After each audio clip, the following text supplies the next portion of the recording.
de l'Afrique occidentale, de l'Afrique de l'Ouest. Et l'Éthiopie, quand bien même on l'a amputé d'une partie de son territoire pour l'empêcher d'accéder à la mer, à savoir l'Érythrée, a vocation à être le pôle fédérateur régional de l'Afrique orientale. Quand toutes ces puissances vont se mettre ensemble et que l'Union africaine va cesser d'être une coquille vide, une chambre d'enregistrement des décisions des puissances occidentales et des puissances émergentes, à ce moment-là, le vrai combat pour la libération de l'homme noir va commencer. Et je pense que c'était l'idéal aussi de Simon Kibangu, c'était sa vision. C'est la raison pour laquelle on a suscité des forces politiques pour émietter l'Afrique du Sud, avec les Boutelesi, etc. Parce qu'il ne fallait pas qu'il y ait un pôle fédérateur régional fort. C'est la raison pour laquelle on a financé les sécessions successives en RDC. C'est la raison pour laquelle on a financé une guerre civile au Nigeria pour faire même baffe sur le pétrole du Nigeria. Ça a donné la sécession du Biafra avec Ojukwu.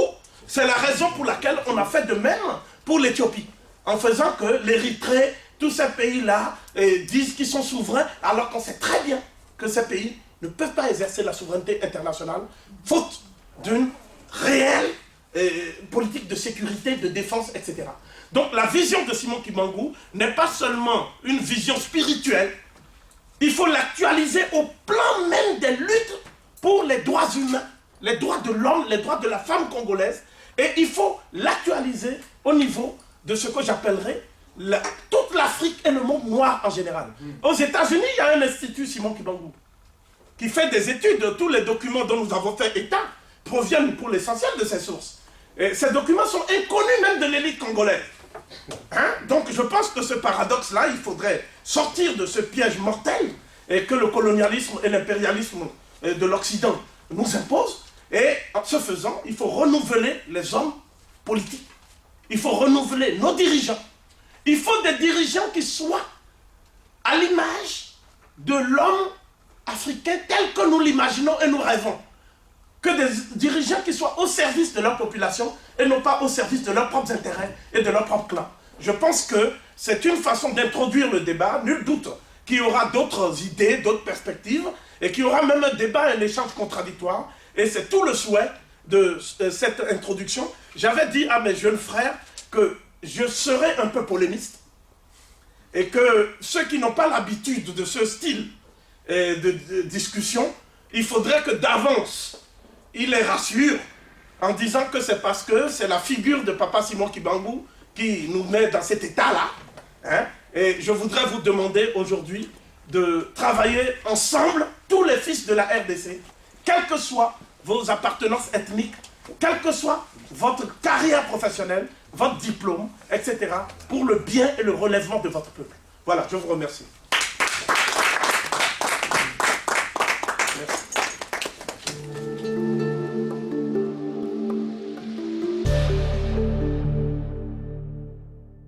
Il y a une manière simple d'édulcorer un message. C'est de glisser dans la polémique. Vous voyez, si eux, ils pensent que c'est la parole de Dieu, et que Dieu les a créés à sa propre image, et que le Dieu qu'ils voient là est à leur image, la question que nous nous posons, est-ce que ce Dieu-là est à notre image, à nous? Papa Simon Kibangu a dit non. Donc moi, mon devoir, c'est de le dire. Je ne peux pas entrer dans des controverses, vous savez très bien de quoi cela représente. Voilà, donc c'est ça. Alors moi je dis que les Africains avaient des livres sacrés avant la Bible. 2000 ans avant Moïse et 3000 ans avant le Christ. 2000 ans avant Moïse, s'il vous plaît. 2000 ans avant Moïse et 3000 ans avant le Christ. Le peuple qu'on appelle le peuple d'Éthiopie et de Nubie et de l'Égypte ancienne avait un livre sacré qu'on appelle les formules divines pour l'émergence du défunt dans la lumière éternelle.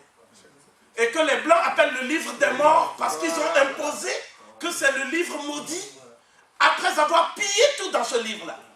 D'accord? Donc c'est le papyrus d'Ani, les égyptologues depuis Cheikh Anta Diop, les travaux de Théophile Obenga et d'autres chercheurs partout dans le monde ont montré que la tradition spirituelle du peuple noir remonte à la nuit des temps, à une époque où les autres peuples étaient dans le nomadisme et végétaient dans des déserts où ils déambulaient. Donc, cette tradition existe, les sources existent. Papa Simon Kibangu, je vais oser quelque chose que mon intuition me donne. C'est que Papa Simon Kibangu a évoqué plusieurs fois les esprits de l'Éthiopie. Katiopa. Quand on parle de l'Éthiopie, on parle du Soudan nabatéen héméroïtique, la Nubie. D'accord? Et ça, c'était avant Homère, c'était avant les Grecs, c'était avant les Sémites, c'était avant Esdras, c'était avant Moïse et tout ça. Donc, il faudrait comprendre pourquoi on a voulu tuer Papa Simon Kibangu. C'est tout simplement parce qu'il savait que ceux qui étaient là pour prêcher les mensonges contenus dans le livre des esprits de la nuit, je cite Papa Simon Kibangu, ceux-là n'étaient pas des hommes de Dieu. Ce sont des gens qui ont pris une idéologie religieuse pour pouvoir conquérir des terres et exploiter des populations au nom de Dieu. Donc c'est la différence fondamentale. Voilà donc la question. Alors moi je vous dis rapidement que Simon, ça veut dire le fils du Dieu Amon. Ça, Amon. Amon, c'est le nom que toutes les religions révélées disent à la fin lorsqu'il y a une bénédiction divine sur la créature. Hein? Les autres disent Amin, parce qu'ils sont sémites arabes. D'autres disent ceci. Mais quand on dit Amon, et je termine, hein? Vous m'avez interpellé sur le prénom et vous avez voulu laisser entendre que le prénom indiquait qu'il était chrétien. Je vous dis, moi, que l'étymologie de ce prénom montre que c'est le Dieu que vous appelez Iman. Il y a beaucoup de choses à dire, c'est Omoni, Amma, chez les Dogons. C'est ce Dieu-là que les autres ont appelé après Amon. D'accord? Et que quand on s'appelle comme ça, on est fils d'Amon. D'accord? On est fils d'Amon. Donc, ce sont des déformations successives. Lorsque vous dites qu'il faut faire des recherches, mais ce que nous faisons là, c'est pour amener les gens à faire des recherches.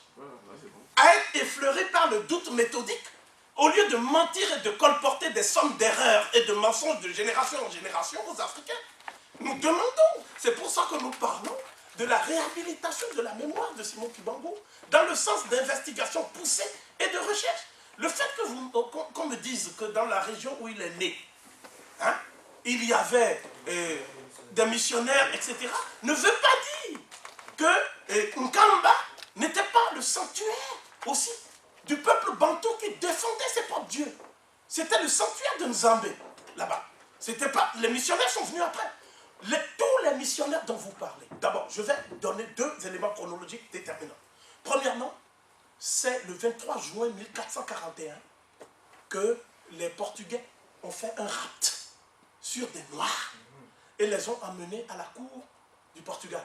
Après avoir décimé les peuples gouanches des Canaries, ils ont pris ces peuples-là, ils sont partis là-bas. Et à partir de là, on a dit maintenant il faut faire des expéditions et des circumnavigations pour aller voir un peu ce que ces gens-là avaient comme des trésors. Donc 1441, si nous arrivons au moment, voilà, si nous arrivons à 1887, donc vous voyez plus de 4 siècles. Et le christianisme n'était pas en Afrique à cette époque-là, en dehors de la chrétienté monophysite copte, dont on connaît l'origine. Je parle du christianisme qui se réclame des juifs, n'était pas en Afrique à cette époque-là. Et pourtant, dans cette Afrique-là, il y avait des hommes qui connaissaient Dieu, qui sacrifiaient à Dieu, qui faisaient des rites à Dieu. Comment pouvons-nous dire que ces gens qui faisaient des rites à Dieu ne connaissaient pas le vrai Dieu et que le vrai Dieu, c'est le Dieu de Jésus avec sa barbe là? Non. Le problème, c'est les vrais Christ. Voilà. Donc nous sommes d'accord.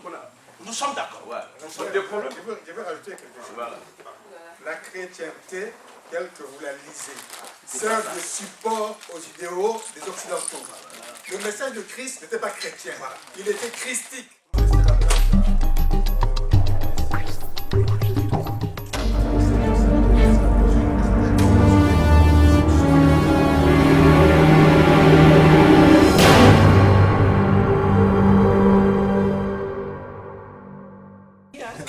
Monsieur Martial, là, Pierre, qui va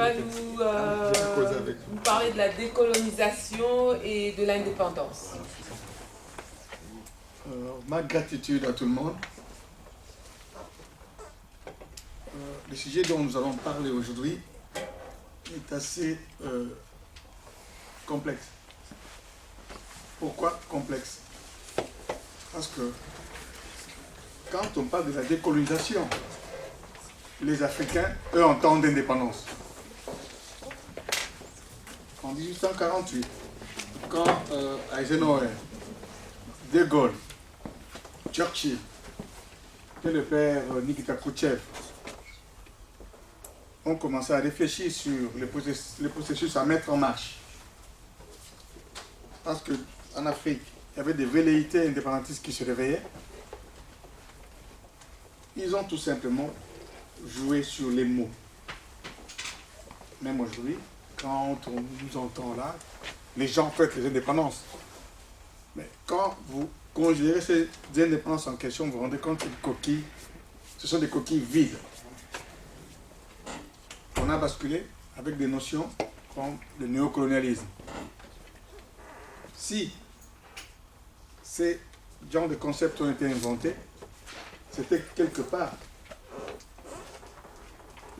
pour démontrer à la face du monde que le process par lequel les Occidentaux, pendant 450 ans, nous avons été maintenus en esclavagisme, 100 ans de colonisation, et aujourd'hui, 50 ans de néocolonialisme, les sachants sots que nous sommes, supporters, c'est les mots que je vais utiliser, hein. Les sachants sots que nous sommes, parce que nous adorons tous des étiquettes d'intellectuels. Hein. Mais quand je nous regarde, je vois que je suis en face des sachants sots. Pourquoi sachants sots? Vous voyez, quand vous prenez un sachet, quand vous le regardez de l'extérieur, vous le trouvez beau. Mais quand vous voyez ce qu'il y a à l'intérieur, c'est là que vous vous rendez compte de l'état de ce que vous avez en main. Est-ce que vous avez de la mer? Est-ce que vous avez de la poubelle? Est-ce que vous avez un contenu de plus en viable? Quel est le sens dans lequel, quand je nous regarde fonctionner, nous avons été formatés par la scolarité excessive occidentale? Quels sont les réflexes que nous avons pu acquérir de par notre scolarisation excessivement à l'occidental? Et quand on commence à se poser des questions sur les buts avoués et inavoués de cette structuration, entre guillemets intellectuelle, c'est là qu'on se rend compte combien et comment on est des sachants sots. Et le drame, nous avons toujours la prétention de penser qu'on sait. Et quand on parle, quand on nous entend discuter, nous sommes tous des intellectuels. Et à un moment donné, quand on est esprit éclectique, on se dit, ah voilà des gens qui n'ont rien compris. Donc les étiquettes identitaires que le petit blanc leur pose sur les fronts, ça leur sert de référent. Et le blanc est pour nous le grand garant de ce que tu sais, de la possession du savoir. Parce que nous doutons même de nous-mêmes. Peut-être que nous sommes assis là. Voilà, il y a un frère à nous qui nous amène des informations. Nous sommes les seuls à le contredire. S'il y avait un petit Toubabou qui était venu parler ici, là, en sortant, il dit, ah, il a parlé à le blanc. Enfin, nous sommes toujours dans notre turpitude. Bon. Donc, je voulais dire ceci. Il m'a été posé comme question, fallait-il fêter les 50 ans de l'indépendance? Et je me suis dit, fallait-il que je fasse un papier? J'ai dit non, mais je vais aller voir mes frères et sœurs. Je causerai avec eux. Moi, les discours du type, vous venez, professoral, vous êtes assis là, il y a les élèves ou les étudiants en face et vous tentez de faire le savant. Je n'aime pas ça. Parce que nous, dans notre tradition, c'est lui qui parlait était au centre. Vous l'entourez. Et il partageait avec les uns et les autres. On a subi le formatage de l'Occident parce qu'ici, le savoir construit un capital. C'est un pouvoir, c'est une force. Donc, tu te mets devant les gens, comme ça, tu fais ton discours. Quand tu finis, tu es content, tu te caresses les ventres. Et quand tu nous regardes tous, même au pays, nos grands frères qui sont des professeurs, ils ont développé cette culture. Donc, si nous sommes ici, c'est quelque part pour que nous commencions à marquer des débuts de rupture avec l'occidentalisation qui est ici. Parce que le développement, tout à l'heure, il évoquait ce problème-là, M. Gomez. Le développement de l'Afrique ne peut commencer que par une désoccidentalisation partielle, culturelle, intellectuelle, économique, de notre façon de concevoir le monde. Aujourd'hui, nos œillères de petits blancs nous empêchent de comprendre réellement qui nous sommes. Et on ne peut pas être riche dans les vêtements d'un autre. Parce que dès qu'il vous déshabille, vous revenez à votre état de nature. Or, les prétendus intello africains, quand je nous vois fonctionner, nous procédons toujours par les stigmates, par les réflexes du colonisateur. Et on a développé encore une culture. Moi, excusez-moi, je vais vous choquer. Vous prenez un petit noir, vous le ramenez à l'école, vous le mettez à l'université. Dès qu'il en sort, il devient un kysté cérébral. Personne ne peut plus parler. Lui, il sait. Quand il rentre dans la cité, lui, il sait, lui, il connaît. Alors, même la formation universitaire, quand vous la suivez, vous vous rendez compte à un moment donné que professionnellement, vous préparez à exercer une certaine profession. Vous n'êtes pas une omniscient. Nous, quand on a fini, tout le monde est ministrable, tout le monde est politicien, c'est moi, ça c'est de moi, et tout le monde veut être parlementaire. Et quand tu nous regardes fonctionner, c'est ce que nous reproduisons. Pourquoi le continent ne peut pas se développer? Comment une société peut-elle se développer quand vous avez pour culture essentielle, ici c'est la société de consommation, nous sommes dans la société de convoitise, qui a pour référent battant être déroublable, à du prix. Quand tu nous entends parler, nos officiels, nos ministres, nous sommes tous dans la du prix. Hormis la du prix, c'est la culture de la convoitise. Il faut que je ressemble à. Il faut que j'accumule. Mais quand tu accumules au profit de qui? C'est ta société? De ceux qui sont à l'extérieur? De qui? Et on se rend compte à un moment donné que celui qui te tape à l'épaule t'appelle mon frère. Le jour où tu descends, le top pédestal du pouvoir, lui il a utilisé les mots gelés. Il confisque les biens. Transparency International fait des campagnes ici. Et puis vous posez la question, mais l'argent gelé là, pourquoi vous ne l'emmenez pas là-bas? Parce que c'est là-bas qui sont exempts, qui n'ont rien. Non, mais eux, ils gèlent ça ici. Prenons Mobutu, Duvalier, Idi Amin, Moïse Tshombe, tous. Depuis plus de 30 ans, les familles sont gelées qui font travailler leurs économies ici. Un sou n'a jamais été ramené de l'autre côté. Et je nous vois là, les sachants sauts, on est dans la rue en train de marcher pour soutenir Transparency International. Bon, il vous dit, mais ils n'ont rien compris encore. Bon, ils ramènent encore des concepts nouveaux. Démocratie. Quand vous entendez ça, poussez un petit cœur chez tout le monde. Oh, la démocratie. D'accord. Mais ça veut dire quoi, ces trucs-là?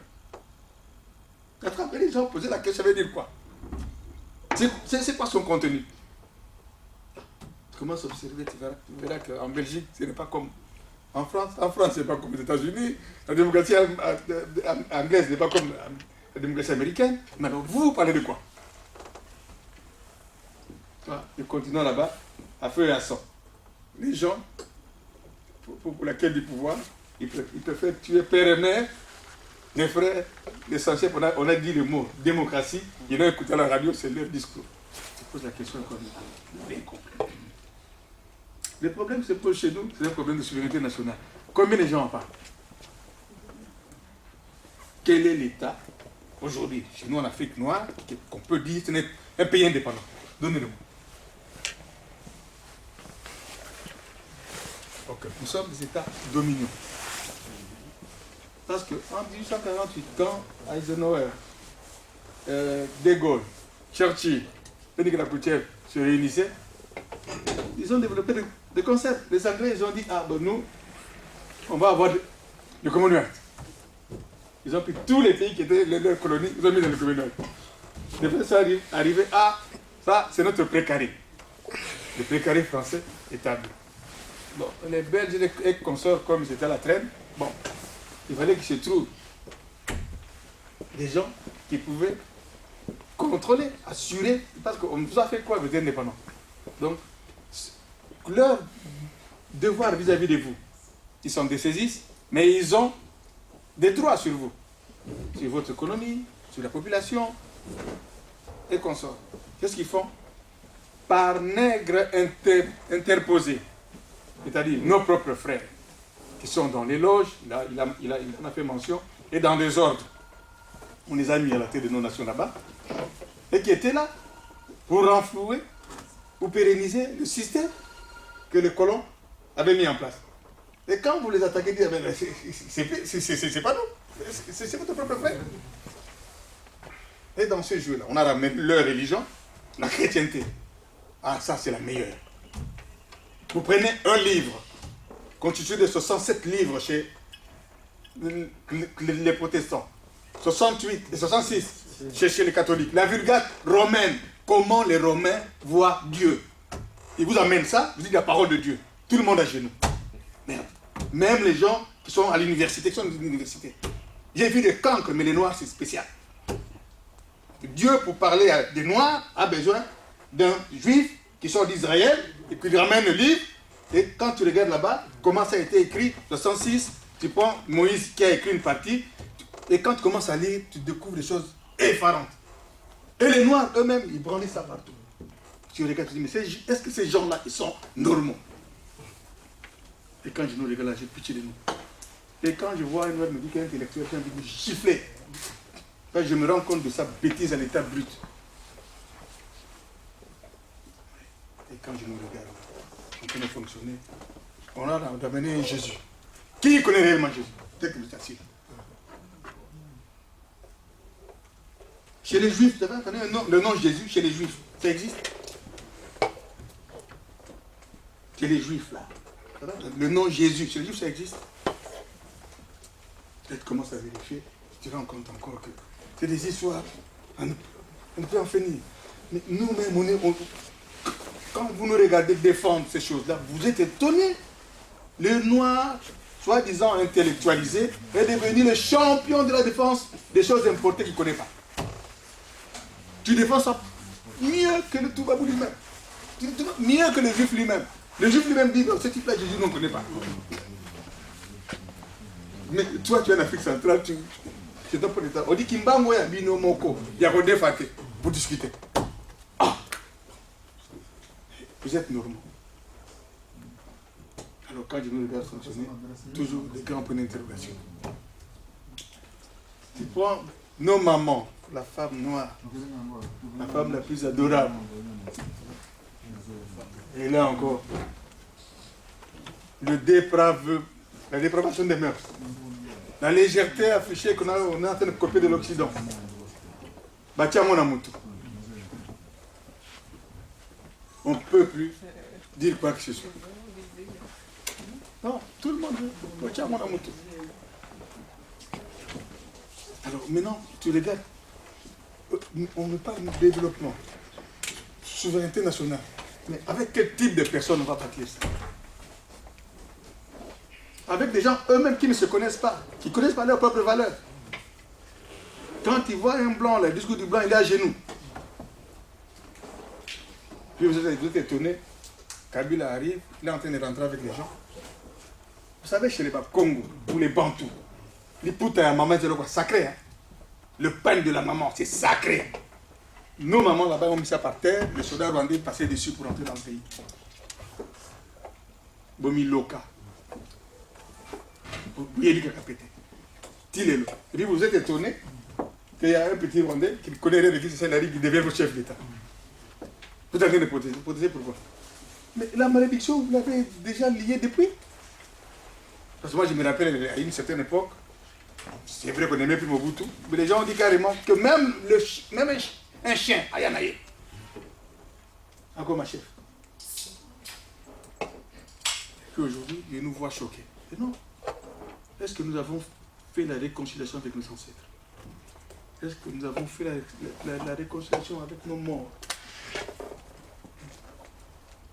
Rien de tout ça.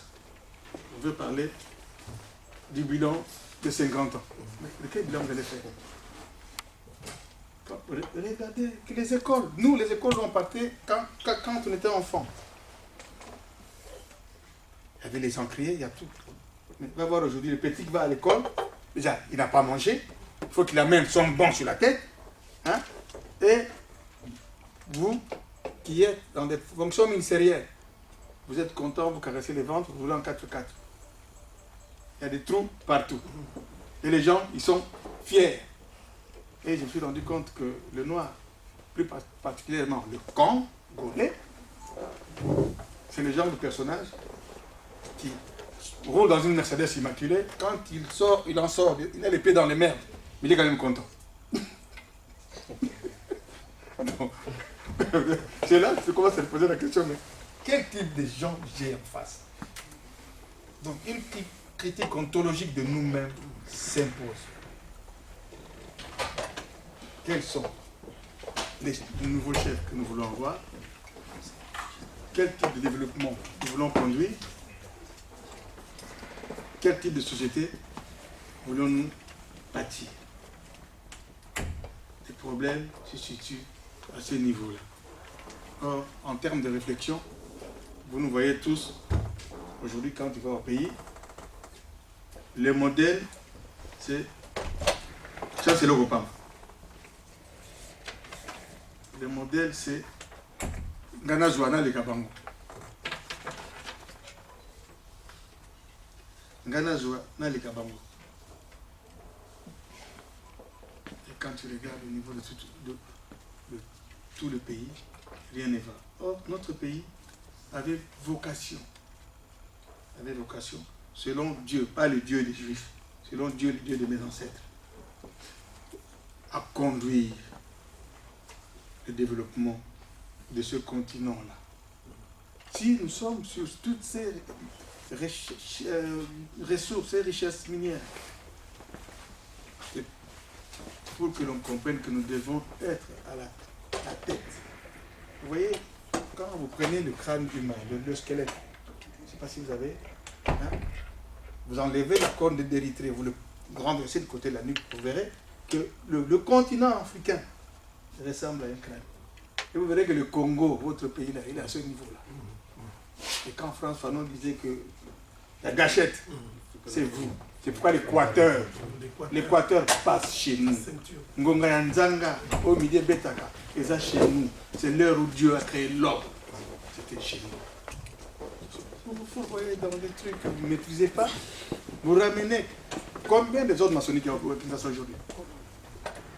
Combien? Combien de loges y a-t-il là-bas? Vous partez dans tous les pays du monde, vous ramenez les esprits que vous ne connaissez pas. Vous-même, quand vous arrivez à Kinshasa de l'avion, quand vous sortez, regardez le pays, c'est un pays triste. Plein d'esprits de mort que vous avez ramenés là-bas. Vous n'avez pas fait sortir ça. Et vous voulez que, quand on évoque une banque, qu'on nous aide comment? Dans toutes les rues, hein. On a compté dans une rue à Kassavoubou, 153 églises. Une rue. À 5 h du matin, Jésus. Mais pays des voleurs, pays à pité, pays à la saute.